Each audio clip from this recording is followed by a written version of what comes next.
दोस्तों स्वागत है आपका फिर से हमारे प्रॉपर्टी गुरु चैनल में। काफ़ी लोगों के फ़ोन कॉल आ रहे थे कि अगर हम प्रॉपर्टी आपके थ्रू हम फ्लैट ले लें और फिर हम उसे किराए पे दे दें तो किराएदार जो है वो कभी भी मकान मालिक बन सकता है या मकान मालिकाना हक़ के लिए क्लेम कर सकता है। तो हाँ, आज हम अपने वीडियो में आपको बताएंगे कि क्या क्या चीज़ें हैं जो एक किराएदार की हैसियत से ही रहेगा।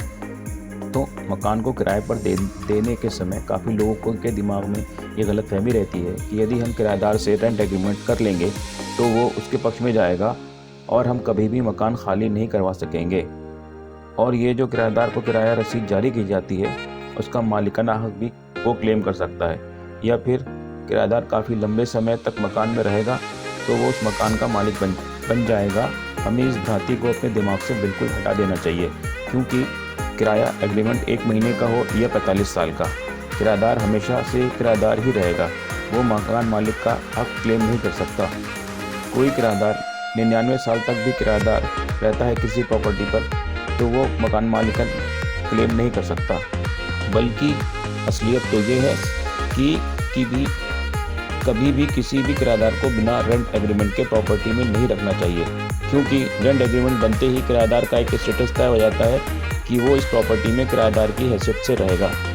किराएदार भले ही कितने लंबे समय तक उस प्रॉपर्टी पर रहे, उसका स्टेटस किराएदार का ही रहेगा। आम धारणा ये हो सकती है कि रेंट एग्रीमेंट नहीं बनाना चाहिए या किराएदार की रसीद नहीं देनी चाहिए, लेकिन कानूनी तौर पर देखें तो ये दोनों ही चीज़ें काफ़ी ज़रूरी हैं जो मकान मालिक और किराएदार दोनों के हितों का बचाव करती हैं।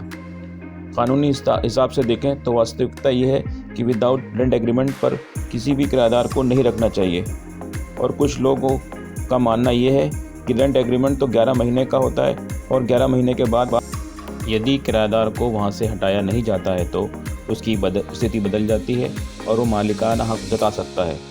कानून में ऐसी कोई चीज़ नहीं है। रेंट एग्रीमेंट चाहे वो 11 महीने का हो और किराएदार उसके बाद भी प्रॉपर्टी पे काबिज रहता है या अपनी हैसियत बनाए रखता है तो वो रेंट देने के लिए बाध्य है। रेंट एग्रीमेंट के बाद की ड्यूरेशन के लिए किराएदारी मौखिक मानी जाती है, ज़बानी। किराएदार कभी भी किराएदार वाली प्रॉपर्टी पर एडवर्स पोजीशन नहीं कर सकता, यानी वो अपना मालिकाना हक नहीं जता सकता। इस तरह से दो बातों को अपने दिमाग से क्लियर कर लें कि एक किराएदार कितनी लंबी अवधि तक किराएदार रहे, उसका स्टेटस चेंज नहीं होगा, वो हमेशा किराएदार ही रहेगा। और रेंट एग्रीमेंट की अवधि के बाद किराएदार संपत्ति पर पोजीशन रखता है या काबिज रहता है तो उसका स्टेटस हमेशा किराएदार ही रहेगा। आप हमारे दिए हुए नंबरों पर आप कॉल कर सकते हैं और हमसे कोई डिस्कस करना चाहें तो आप डिस्कस कर सकते हैं। हमारे चैनल को लाइक करें, शेयर करें और सब्सक्राइब करें। धन्यवाद।